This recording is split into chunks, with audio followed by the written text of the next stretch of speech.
Assalamualaikum. Madayaw, maayong mainit na pagbati. Wait lang. Bating panimula ni Madam Jinday Zara. Ano yan? Yan. Oh, ito. Okay, ano natin. I-play natin ulit.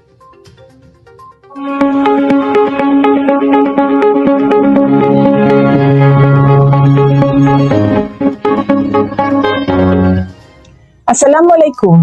Madayaw, maayong adlaw kaninyong tanan. Magandang araw sa inyong lahat. Mga kababayan, isang mainit na pagbati. Ang puso ng Office of the Vice President ay ang bayan. Ang aming determinasyon, pagpupunyagi at pagsisikap ay nakatali sa aming hangarin na makapagsilbi sa inyo bilang mga lingkod bayan. Sa inyo nanggagaling ang aming lakas, ang aming katatagan, at ang aming tapang na harapin ang mga hamon na mabigyan kayo ng mahusay at makabuluhang serbisyo. Sa pagtatapos ng isa namang taon, ikinalulugod ko pong ipaalam sa inyo ang ating mga naabot at naisakatuparan. Mula nang tayo ay maupo bilang pangalawang Pangulo, 10 mga programa at mga proyekto na ang ating ipinatupad sa Office of the Vice President. Ang mga programang ito ay ang Medical Assistance Program, Burial Assistance Program, Magnegosyo Taday, Pagbabago, A Million Learners and Trees, Pansarap, Kalusugan Food Truck, Disaster Operations Center, Relief for Individuals in Crisis and Emergencies, You Can Be VP at Libreng Sakay. Katuwang ng Central Office ng OVP. Ay, pala, dami naman palang project. Pahanap kayo ng hanap, dami-dami naman palang ganap ng VP. VP ang 10 satellite offices at ng 2 extension offices sa implementasyon ng mga ito. Una natin binuksan noong 2022 ang mga satellite offices sa Bacolod, Cebu, Dagupan, Davao, Tacloban, Surigao at Zamboanga.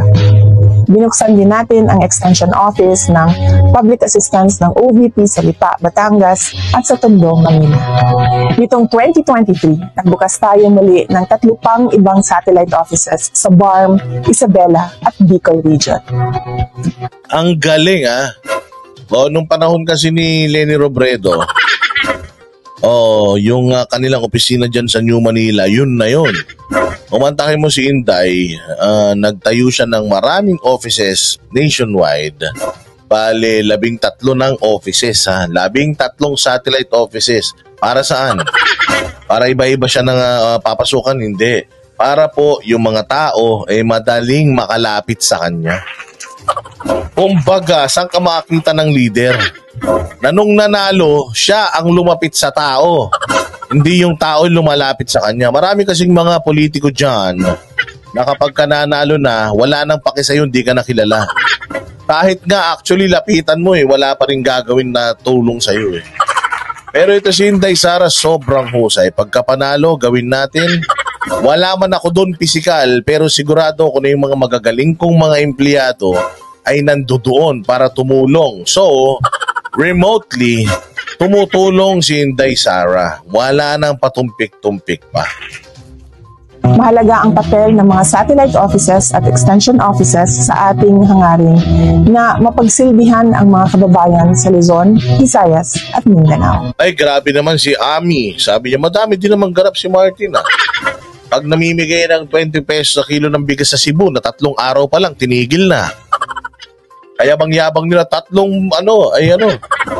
pesos na lang ang kilo ng bigas sa Cebu, palakpakan. Pag gano'n sila, yung pala 3 days lang, wala na. Style nyo, bulok. Sa bagay, marami rin naman si kumbaga, kung si Inday Sara nagtayo ng maraming mga satellite offices, marami rin naman si Martin Romualdez na tarpaulin na pinagawa. O kahit wala siya dun physical, nandun yung mukha nilang mag-asawa. Ay, teka, sorry. Sorry, bawal na nga po palang banatan si speaker. Bawal. Diba galing-galing ni Inday Sara? Saan ka naman? Bago ako naging Vice President, nakita ko po sa aking paglilibot sa buong Pilipinas ang pangangailangan na dalhin sa mga probinsya ang mga serbisyo ng gobyerno, lalo na sa mga mahihirap na bahagi ng bansa. Marami po kasi sa ating mga kababayan sa probinsya ang nangangailangan ng serbisyo ng pamahalaan, pero madalas ay wala silang matakbuhan. Kung kaya, nung naluklok ako sa pwesto, tinais ko pong palawakin ang serbisyo ng ating tanggapan at mapagsilbihan ng mga Pilipino hindi lamang sa National Capital Region o Metro Manila, kasama na ang buong bansa.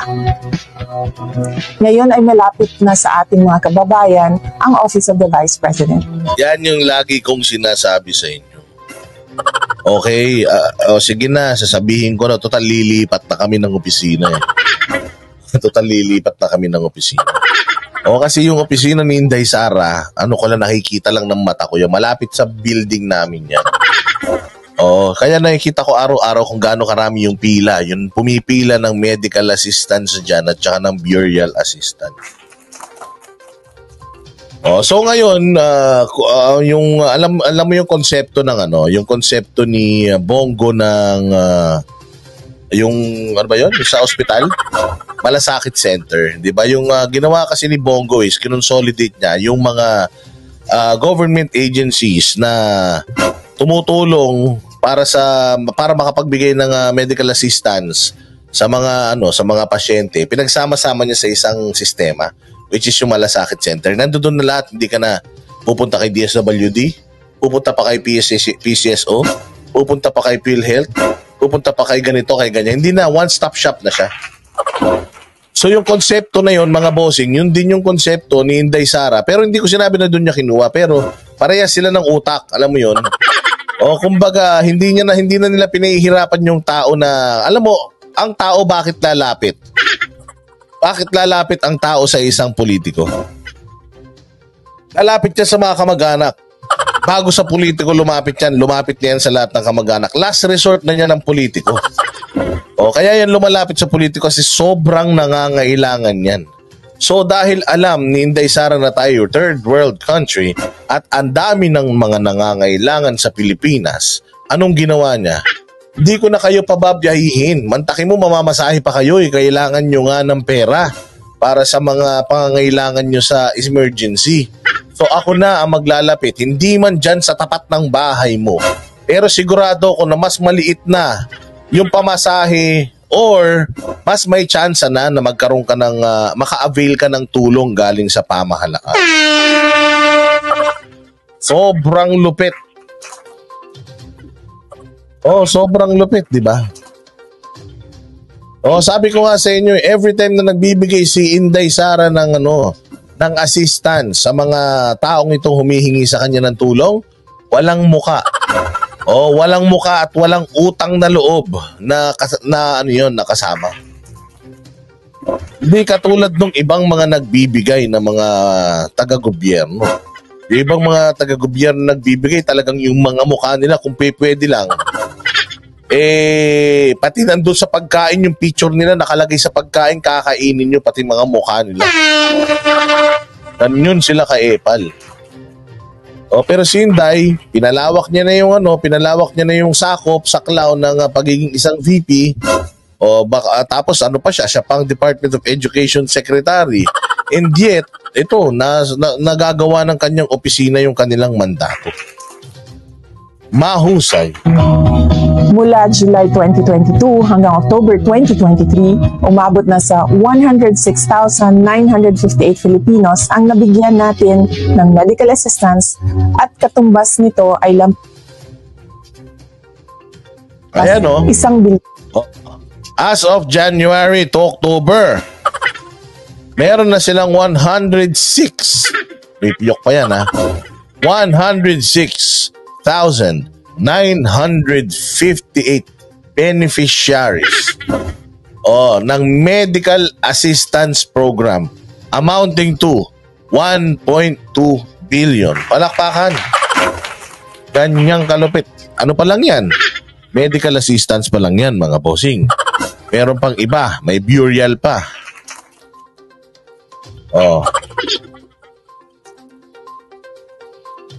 Sabi nga ni Sart Simpson, yung apo ko, mayroong congenital disease. zero balance hospital dahil sa OVP. Imagine. O hindi ba? O ayan, 106,950. Ang dami niyan. Sobrang dami niyan, mga bossing. Yan ang hindi naiisip nitong mga... Alam mo kung gaano karami to? Ganyan na siguro karami yung napatay ng NPA. Ganyan na karami yung napatay ng NPA. Sama mo na civilian, mga uniformado, baka ganyan na karami. Baka. So habang si Inday sa kanyang panunungkulan for the year of 2023, ganito na karami na bigyan niya ng medical assistance. Tingnan niyo yung NPA kung gaano na karami yung mga Pilipino na nangailangan ng medical assistance. Kumbaga si Inday Sara nagbibigay ng medical assistance. Tapos yung mga NPA naman, sila naman yung nagbibigay ng pangangailangan sa mga tao ng medical. Kaya hindi ko alam bakit tila mo immune or may immunity etong mga makakaliwang congressman.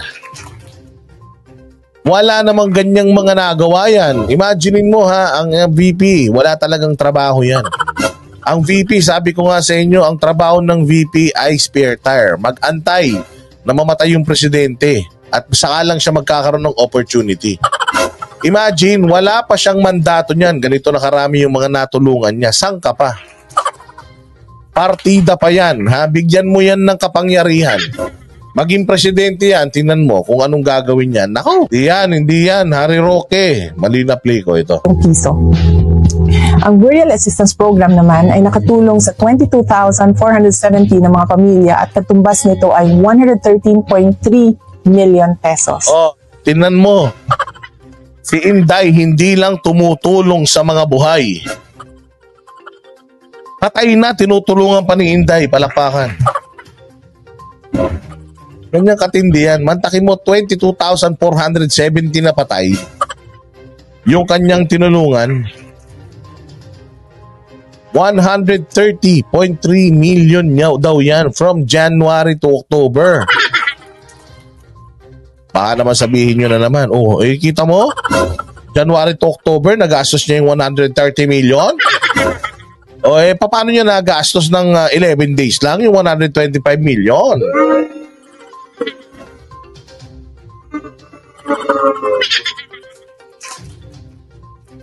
Hindi ba? Husay. Binibigyan na ng tulong yung mga buhay, pati patay. Tingnan pa natin kung sino yung kanilang mga tinutulungan. Ito naman ang ating report sa Libreng Sakay Program. Sa Metro Manila, mahigit 523,000 commuters ang nabigyan natin ng serbisyo sa pamamagitan ng 4 na bus. Yan naman. Ang isang bus sa Bacoor. Saan ka naman?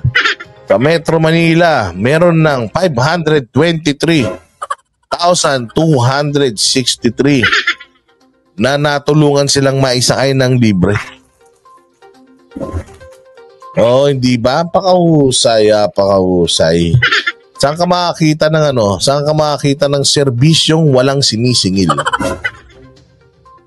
Mahigit 89,600 commuters at isang bus sa Davao, mahigit 60,400 commuters.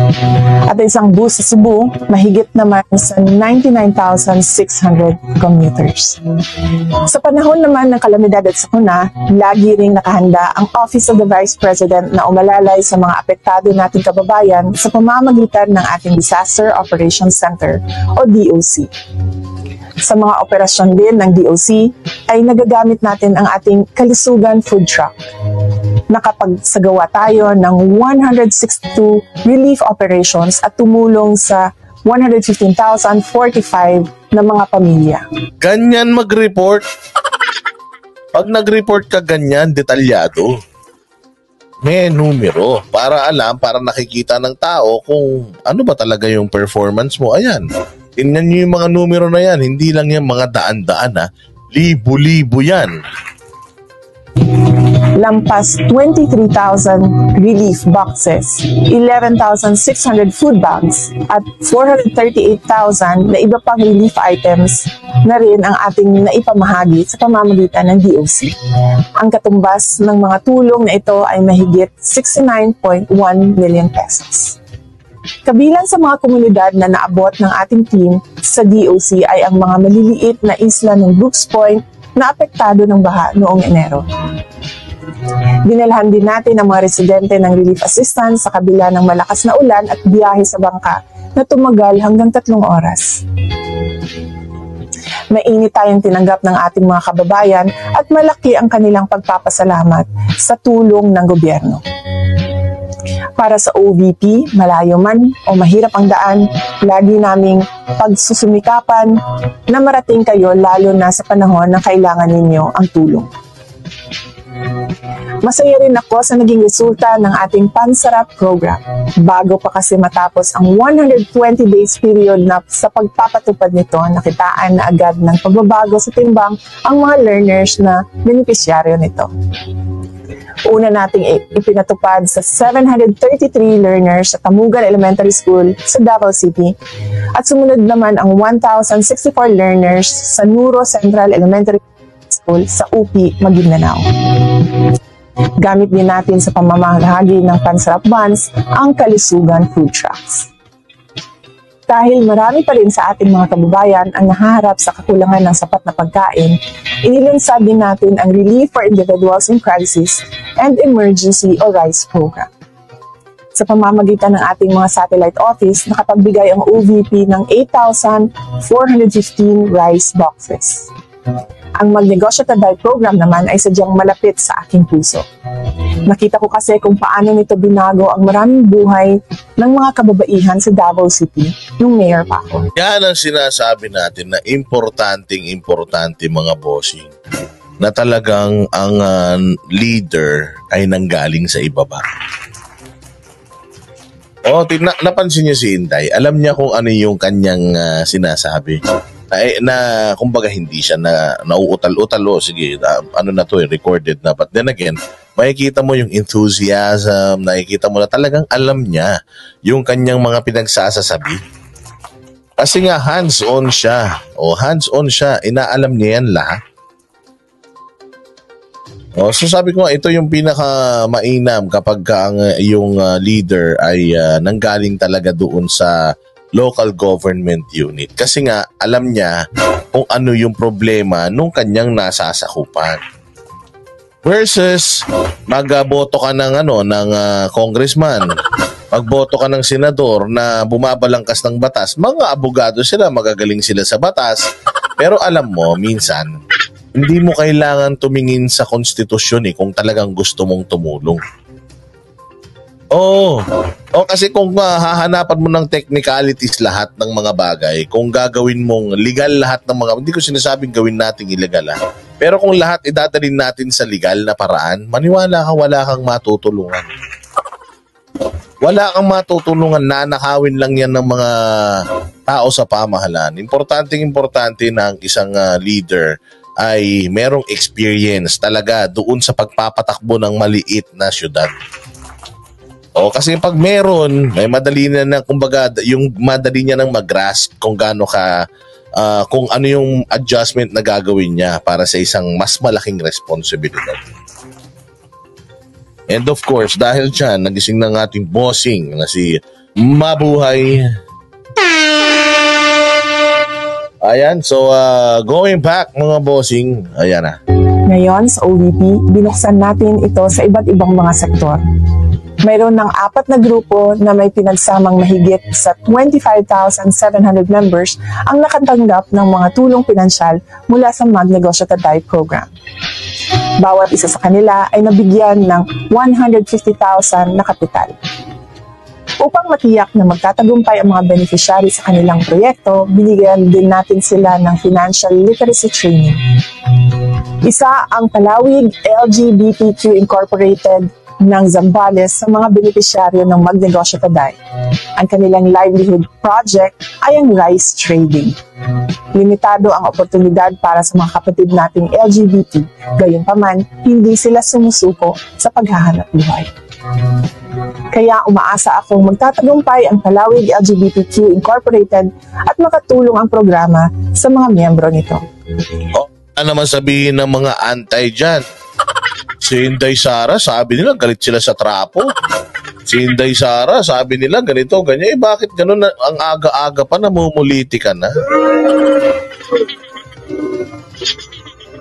Sasabihin nila, aga-aga pa nagre-report na ng ganyan, nangangampanya na. Teka. Hanap kayo ng hanap kung saan nyo dinadala yung kapirahan Diba? Sabi nga nung tatay niya, maglabas kayo ng mga listahan kung saan nyo dinala yung pera. Sabi ni Inday, sino? Ako? Sige, ito, hindi ikaw yung mga congressman, hindi. Pati ako maglalabas na. Diba? Practice what you preach. Actually, si si Pulong daw, naglabas na rin daw dati. Mahusay. Again, sa mga anti-Duterte, ang dating nito sa kanila, ang epal. Ang dating nito sa kanila, bida-bida. Ang dating ng mga ganitong gawain para sa kanila undermining her partner. Pabayaan nyo sila. Ito na yung hinahanap ninyo. Pakipunasan yung mga luha ninyo. Bukas rin para sa mga interesadong grupo ang ating programang Magnegosyo Taday. Kamakailan lang ay pinuntahan natin ang isang last mile school sa Palimbang at Kalamansig sa Sultan Kudarat para sa pagbabago ang Million Trees and Learners Campaign. Bukod sa malayo, ang mga lugar na ito ay apektado din ng gyera sa mahabang panahon. Sa hirap ng buhay, maraming kabataan ang nag-aaral sa dalawang bayan na walang sapat na mga gamit. Ganito din ang sitwasyon ng mga learners sa Tudol Elementary School sa Barangay Tungaw, Butuan City. Mahirap ding marating ang mga komunidad na sa mahabang panahon ay apektado sa gulo na dala ng insurhensiya. Sa pamamagitan ng pagbabago, ang Million Learners and Trees Campaign, binigyan natin sila ng mga backpacks na may lamang school supplies at dental kits. Ang advokasya ng kampanyang ito ay ang mapaangat ang kamulatan ng mga kabataan sa kahalagahan ng edukasyon, ng dental health, at ng pangangalaga sa kalikasan. Sasabihin na ako, Inday, matagal nang may ganyan. Parang panigan ito, may mga ganyan na. Ano ngayon? So dahil may ganyan na nun, ginawa rin niya, hindi niya na yan ipagmamalaki. Bawal na yun. Kayo nga nagtitimbang lang kayo ng itlog Pinapamedya nyo pa. At least hindi kailangan ng media para lang para lang tumulong. Nire-report niya sa inyo bilang mga taxpayers kayo, mga buwisit kayo. Nire-report lang niya sa inyo kung saan niya dinala yung mga taxes nyo. Tapos ngayon, sasabihin nyo, kaepal naman. Namimigay din si Abby Binay ng bag. Mas maganda pa nga yung binibigay ni Abby Binay. Baka mo gumaganong-ganong pa kayo, Ang pangarap natin ay makapagbigay tayo ng 1 milyong backpacks at makapagtanim ng 1 milyong puno sa buong Pilipinas. Ayan ang madaling i-achieve. Kasi ang sabi ni Inday, ang pangarap niya, ang plano niya is makapagbigay ng 1 milyong bag, achievable, di ba? Versus yung makapagbigay ka ng 1 milyong pabahay. Sino nangako na magbibigay siya ng 1 milyong pabahay? Di ba meron nangako noon, mamimigay ng 1 milyong pabahay? 1 milyong pintuan daw. Asan na yun? Wala pa yun. So ito yung mga pangako na hindi siya wishful thinking. Ito yung mga pangako na attainable. Kailangan kasi pag nangako ka, tsaka kapag ikaw ay nangarap, yung kahit naman papaano, achievable naman. Kasi ang hirap nga na ngayong panahon na to hirap na hirap kang bumili ng bisikleta tapos nangangarap ka pang magkaroon ng Bugatti Veyron 5 years from now. Siyempre, imposible naman yun. Kahit na manalo ka sa loto, di ka nga makakabili agad-agad dun Ibig sabihin, yung mga achievable lang na mga ng mga things, yung mga ipapromise natin sa tao, para naman, di ba, hindi nadidismaya. Tuloy natin si Inday. Si Inday na walang malay. Bago matapos ang 2028. Sa ngayon, lampas 64,000 pagbabago bags na ang naipamahagi natin. At lampas 178,100 na mga puno ang naitanim natin. Samantala, ang You Can Be VP program naman ay naglalayong magbigay ng maganda at makahulugang karanasan sa mga partisipante nito. Magiging parte sila ng ating opisyal na biyahe sa ibang bansa at dito ay makikita at mararanasan nila ang trabaho ng isang leader ng bansa. Nakasama ko si Trix sa Japan, nakasama ko naman si Naomi sa Brunei at Singapore, at nakasama ko si Kester sa South Korea. Ba't ganun, Inday? Ba't yung sinasama mo mga bata? Tas pa isa-isa lang. Bakit yung ibang kilala kong nagbabiyahe, 200 yung kasama nila? Ba't ganun?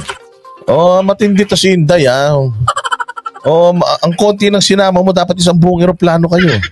Pero ito, anong magandang dulot nitong ginagawa ni Inday na You Can Be VP? Saan siya kumukuha ng mga estudyante na sinasama dyan? Kumukuha siya sa mga public schools. So as early as yung mga bata, tinuturuan niya na kung paano, kumbaga binibigyan niya na ng idea on how to lead the country. Oo, hindi katulad ng iba dyan na kukunin yung mga bata tapos ituturo kung paano humawak ng barel, paano mag-march sa marcha, o ituturo kung paano maging matigas ang ulo at sumuway sa magulang. Dito lang yan kay Inday Sara. Tinuturuan niya, binibigyan niya ng idea or ng something itong mga batang ito to cling on to at kanilang magiging sulo pagtanda nila. Natutuwa ako sa determinasyon na ipinakita ni Naomi. Bilang isang learner, makailang beses na siyang nabigo na maging opisyal ng student council ng kanilang paaralan. Pero hindi niya hinayaan ang kabiguang ito na tumalo sa kanyang pangarap. Kaya muli siyang tumakbo hanggang napili siya bilang protocol officer. Ang sabi niya, ang You Can Be VP ay nakatulong sa kanya para madiscover niya ang kanyang kakayahan. Nagbukas din daw ito ng maraming oportunidad para sa kanya. Sina Trix, Naomi at Kester ay mga batang Pilipino na nagpapakita ng magandang halimbawa sa kanilang kapwa kabataan. Pinapahalaga nila ang edukasyon at nagpupunyagi sila na makamtan ang kanilang mga pangarap sa kabila ng mga hamon sa kanilang buhay.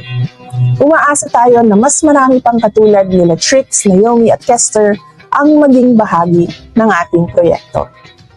Ang Office of the Vice President bilang pangalawang pinakamataas na tanggapan sa bansa ay kinikilala ang halaga ng pagtatag ng mga partnerships mula sa public at private sectors. Kabahagi sila sa pagbibigay ng mga makabuluhang programa at serbisyo sa mga Pilipino. Meron tayong naitatag na mahigit sa 749 partnerships. Itinataguyod din natin ang pagpapalalim ng ating mga ugnayan at relasyon sa iba't ibang bansa.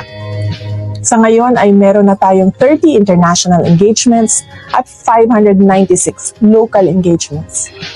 Mga kababayan, ang tagumpay ng Office of the Vice President ay tagumpay ng bawat Pilipino. Kayo ang aming inspirasyon upang patuloy na maging mabuti at epektibong lingkod bayan.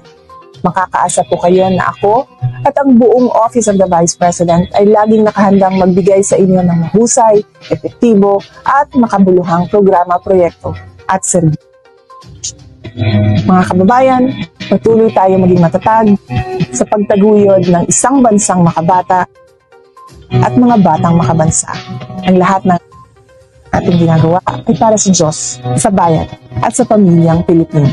Syukran.